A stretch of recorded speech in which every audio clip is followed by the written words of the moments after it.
and in every moment, we give life. Because God is life, and we are expressions of that life, emanations of that life. Here to give it, here to elevate it, here to dance in it, here to offer it, here to receive it, here to honor it, here to breathe it, here to see it, here to hear it, here to emanate it, here to live and move and have our beings within it. We are here to celebrate that which has no opposite, to honor that which has no opposite, life. In unity, we like to call that God. But that pure life, that pure love, can be known by many names. And even if it is not called by name, it is evident where it is experienced. It is evident where it is expressed. I heard something this week. I heard these words.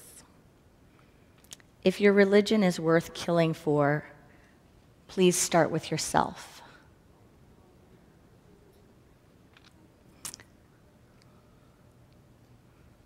Pretty intense. Different parts of the mind react to that, don't they? Pretty intense. What's going on in the name of God makes it really clear to see why more and more people want nothing to do with the church and nothing to do with religion, nothing to do with a temple and nothing to do with a sanctuary.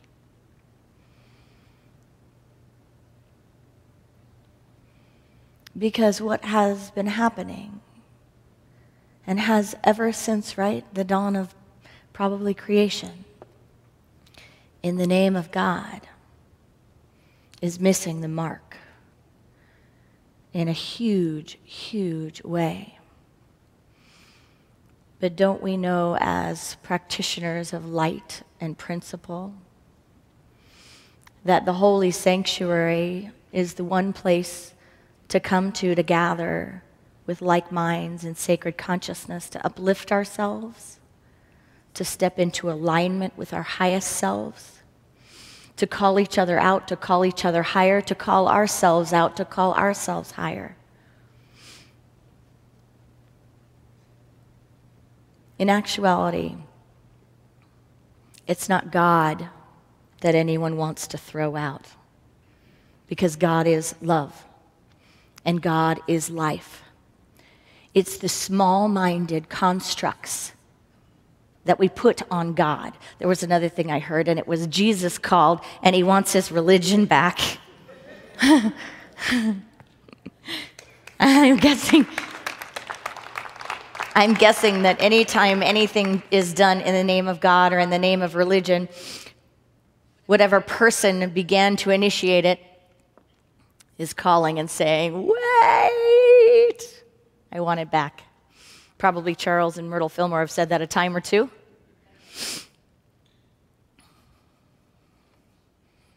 We're here to live for God, for good, for the grand overall design, not to kill for it. Willingness to die for something is much different than a willingness to kill. Great masters, saints, and teachers of all times have been willing to die for something, but not to kill for it. Not ever that I've seen to kill for it. Not ever have I heard a story of a great master teacher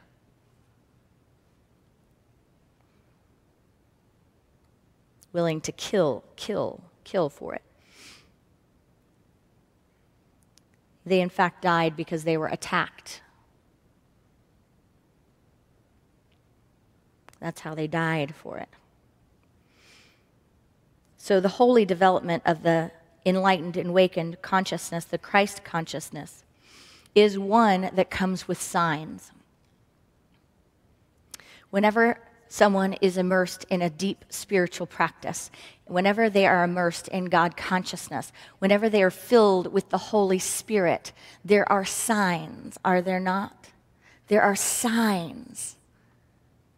And those signs look like honoring love, honoring life, creating peace, bringing people together, harmonizing, bringing forth understanding when the little mind has argument and conflict.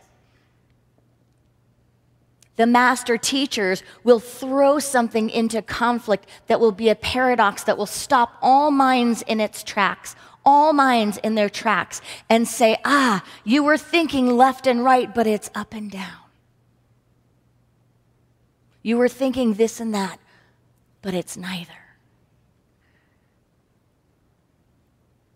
Signs of awakening and signs of light and signs of the Christ show a cosmic heavenly realization, identifying source as truth, identifying spirit as truth. Christ. Christ.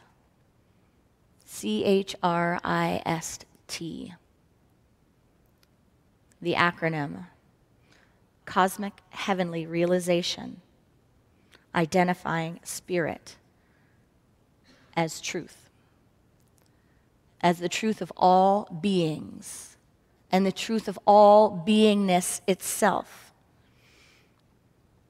The Pope recently, my favorite Pope ever,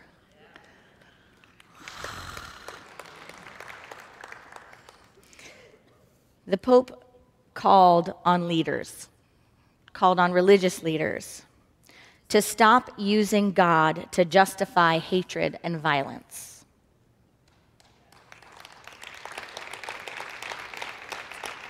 He called on spiritual leaders, religious leaders, all leaders, to start speaking this message. So let us launch a prayer that in every sanctuary, every temple, every mosque, every church,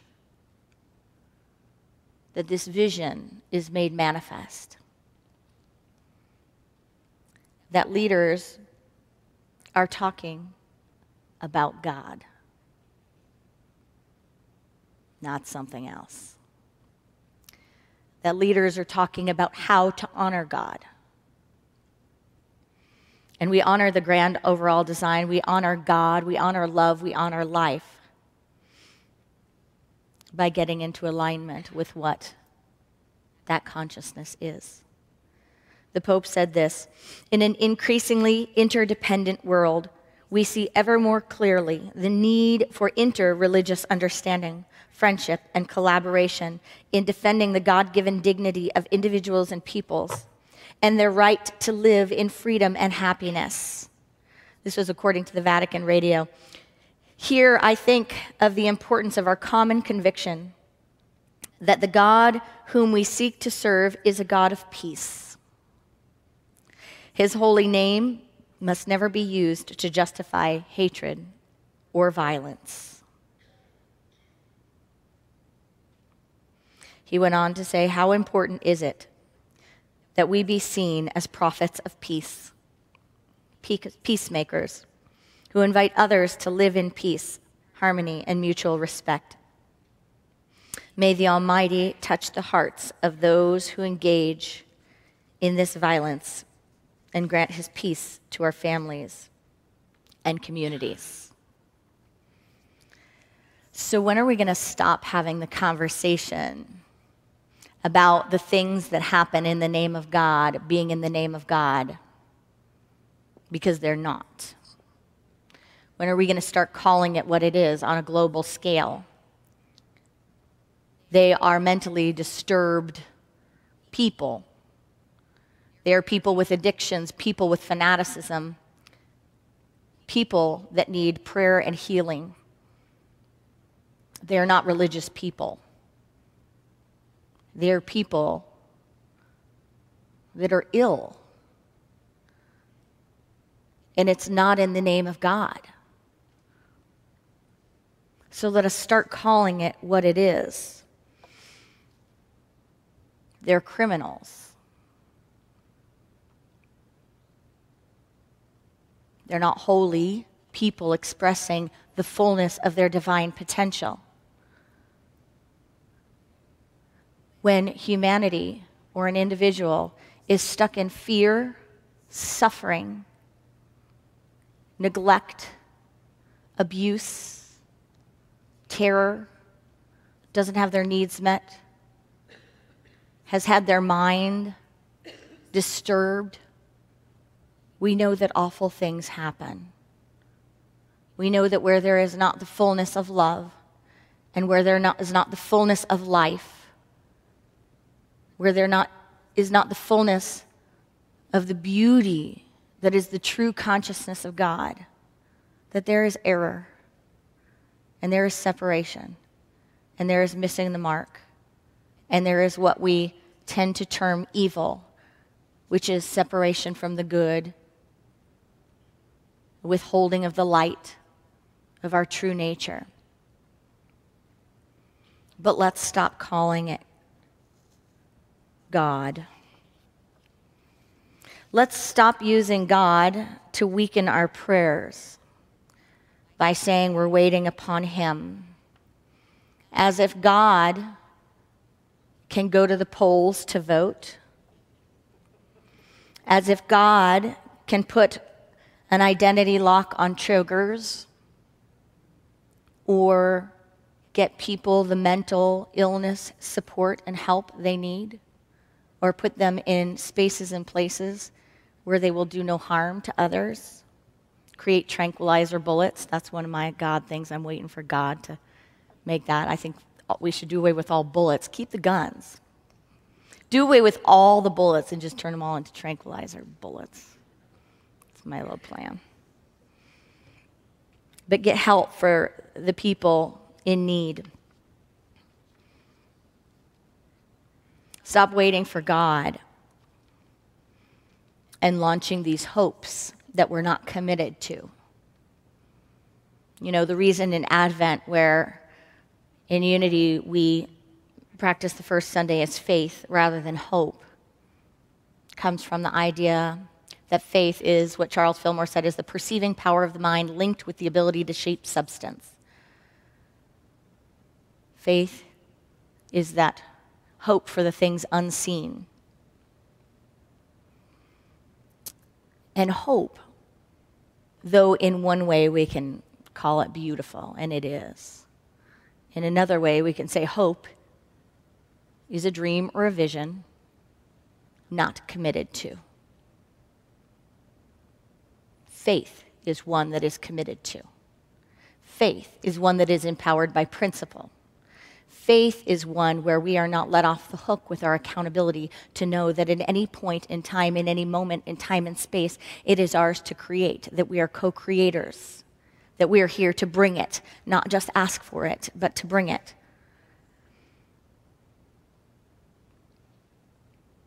Will we get tired of standing for peace? Will we get tired of standing for peace? Will we get tired of hoping for peace? Another thing I read said, stop praying to God, He is not coming. Some interesting stuff out there. Or start looking for God, because God's coming through you.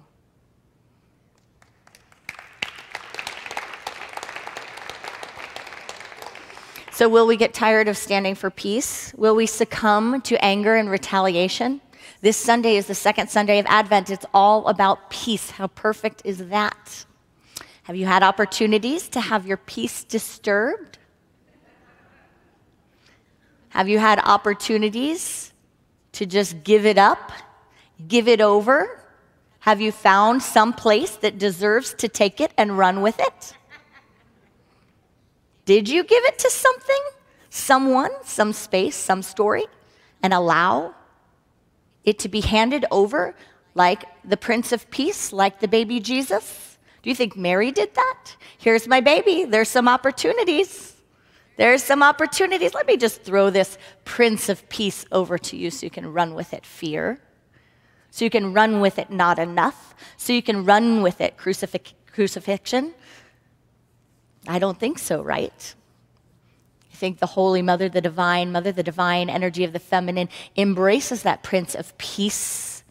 And in fact, in spiritual traditions, there is the idea of the goddess.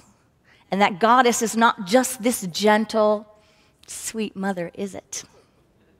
It's actually a fierce,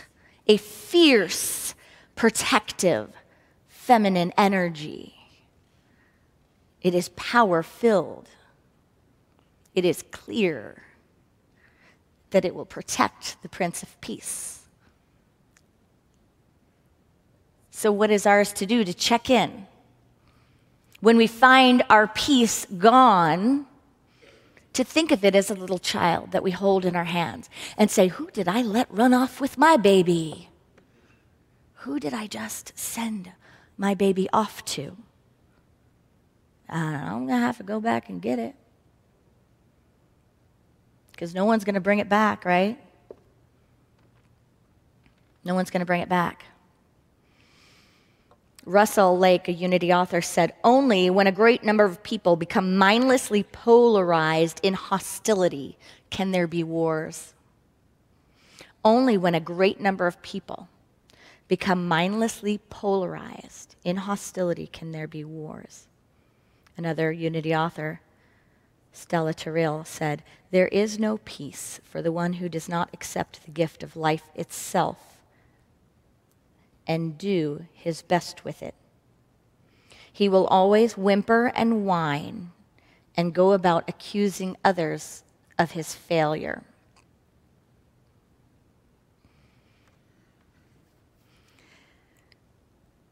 So how do we stand for peace? How do we create it? We look to the Prince of Peace.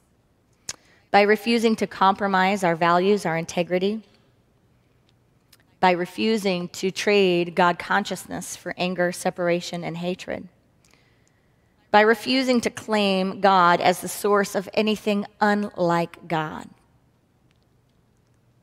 refusing to put the name of any enlightened thinker, any spiritual being that came to give a gift of love on an act of violence.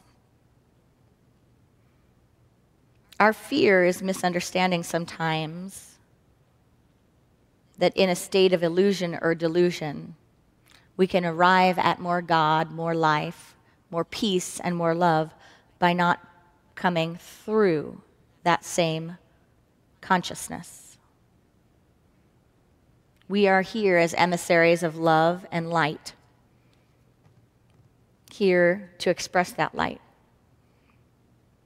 In the biblical narrative of Jesus and his betrayal and arrest, when the chief priests and the officers of the temples and the elders were coming for him, there was a little part that's not much talked about,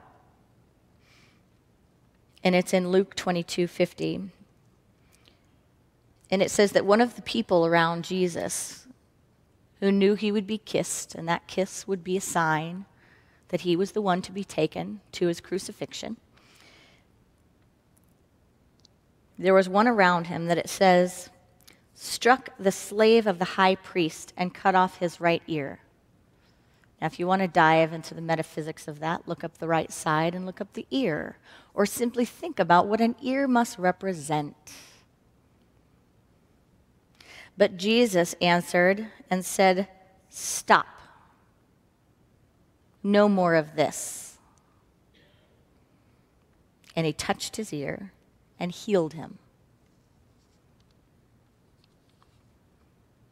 So in the midst of a moment of being taken away, where violence was acted on, he stopped, touched his ear, and healed him. In Romans 12:21, be not overcome by evil, but overcome evil with good. Overcome evil with good. There are many that have done that, and there are many that have lost their lives doing that. But they don't have it on their karmic shoulders that they took lives doing that. They gave life doing that.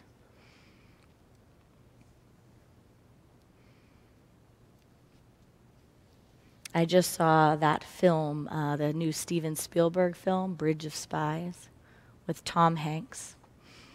And in it, there was a part, he was in a court case, and there was a part where he said that the best retaliation we could do, something like this, and if you don't know anything about the film, it was about the Cold War era. And he said the best retaliation we can do is to stand in our principle. Those weren't his exact words. But it was that idea of the best that we can do is not compromise who we are. Is that not what every spiritual leader, every spiritual master, every saint, every sage, everyone who has gotten their God-given ability and expressed it in the world in magnificent ways, haven't they all stood for that? Saying, I will not compromise my spiritual integrity or my character or my principle or my practice out of fear or out of anger. I will not be overcome by that. But how do we do it in the face of that which can be so disturbing? How do we do it in the face of so many opportunities? This morning as I was leaving the house, I was asked, is it going to be a fun sermon today? And I said, oh yeah. Oh yeah. Planned Parenthood shooter, California shooters. Oh yeah.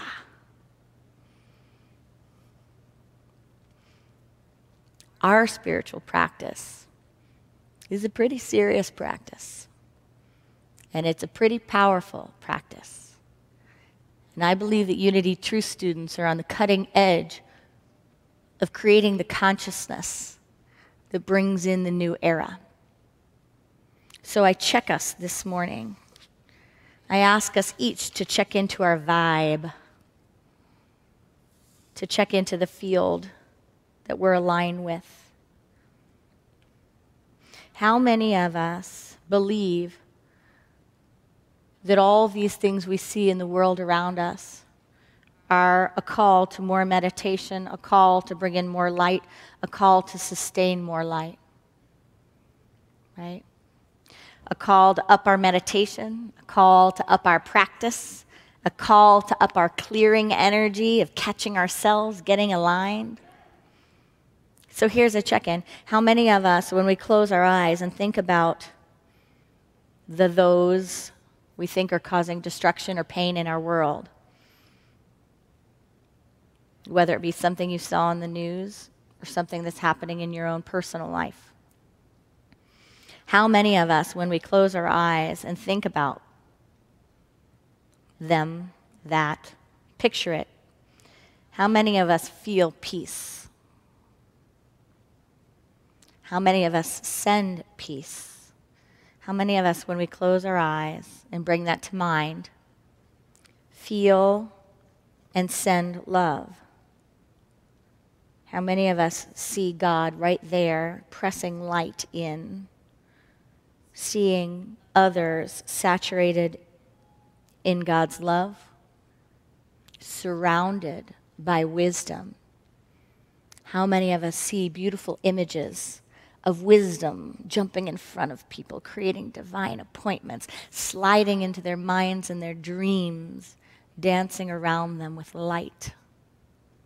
How many of us see that when we hear one more story of gun violence or mental instability or radical religion? How many of us feel that? How many of us see the presence of Lady Wisdom whispering sweet truths, healing old wounds? Cora Fillmore said, perfect peace is always the forerunner of victory. Perfect peace is always the forerunner of victory. If we close our eyes and we see vengeance, hatred, and anger, this is not our greatest power. This is ordinary.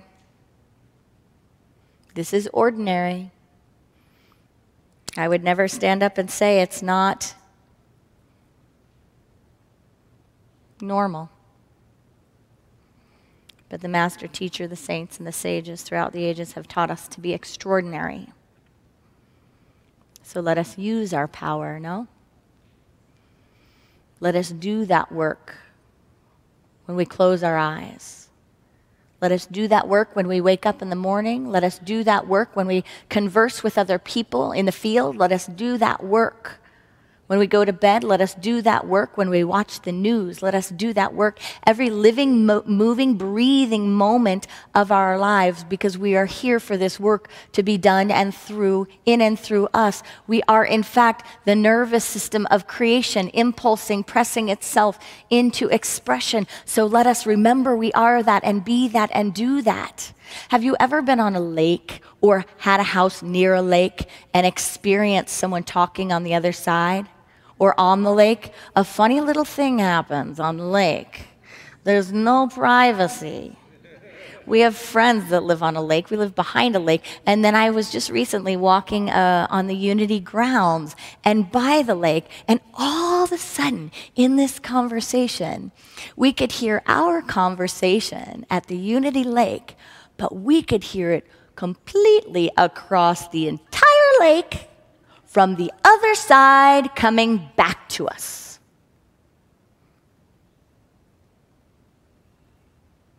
Do we not think the spiritual universe works in this way? Do we not think that everything given out from us goes directly to the people and the individuals and the world situations, swirls around and comes back and has sound? In the beginning there was the Word, and the Word was God. And the Word is also the word that we use when we use our word and our vibration and our field to create. The universe is not like a forest, it is like a lake.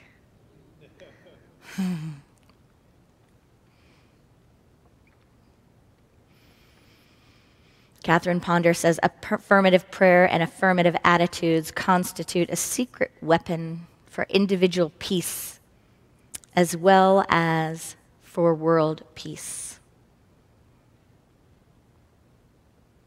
For individual peace as well as for world peace. So if what we are sending out there is toxic or benevolent, it will reverberate. What are we whispering across the lake?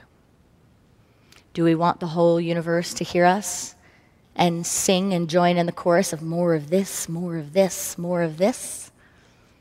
If not, let's hush in meditation until we get there and then begin to speak. Let's use our little cancel, whoop, I just heard that. Spiritual practice. Master teachers throughout the ages, be here now as my guidance. Align my mind, align my words with that which is holy, that which is worthy, that which is divine, so that I may be an emissary of light, as is my divine birthright here on this planet. Sue Sicking, thank you. Sue Sicking said, you cannot lose your peace through what others are doing. Whoa. Serious unity practice. You cannot lose your peace through what others are doing. You lose your peace because of what you are failing to do.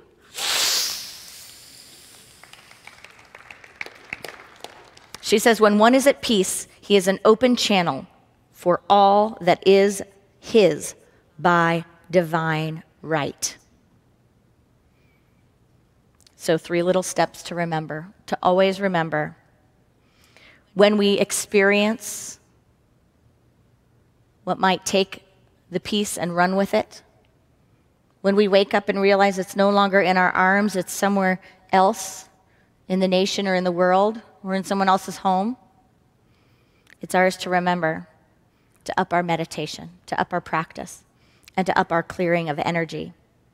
And then follow 3 simple steps. The litmus test of high consciousness. To remember that it is ours to hurt no living thing. That's a Buddhist precept, it's a Buddhist idea, but it is found in nearly every spiritual practice. There was a deep value to Charles Fillmore studying world religions. He studied world religions to find what is the truth beyond all separate religions. What is the truth among them that is self-evident, that is provable, testable? Hurt no living thing. In Isaiah 56:11, it says, "They are dogs with mighty appetites. They never have enough. They are shepherds who lack understanding. They all turn their own way and they seek their own gain." That's the opposite of hurt no living thing. That's the separation mind. That's the mind that thinks it can hurt something else without hurting itself. The mind that thinks it can express something without hearing it, having it have life, and having it come back to us. Hurt no living thing. The next is to remember that we always have direct access to source. Always have direct access to source. Never need an intermediary. Question everything anyone or anything tells you or teaches you. Question it. Jeremiah 6:13 said, "From the least to the greatest, all are greedy for gain. Prophets and priests alike, all practice deceit." We can look at that as awful, or we can look at that as the human condition. And once we know that that's the human condition, recognize that it is ours to have direct access and to be clear that our actions, our words, our prayers are in alignment with the highest that comes to us and through us. And how do we do that? The third is to measure it against your heart. To measure everything against your heart. Your heart knows, your heart speaks, your body has intelligence that reflects what is going on with the heart. Hebrews 10:16, "I will put my laws upon their heart, and on their minds I will write them." We have within us everything ever needed to check, to access, and to know. Catherine Ponder said, "Mankind has always desired peace and prosperity and always will. It is a divine desire implanted in each of us. So let us make ourselves the way." Namaste.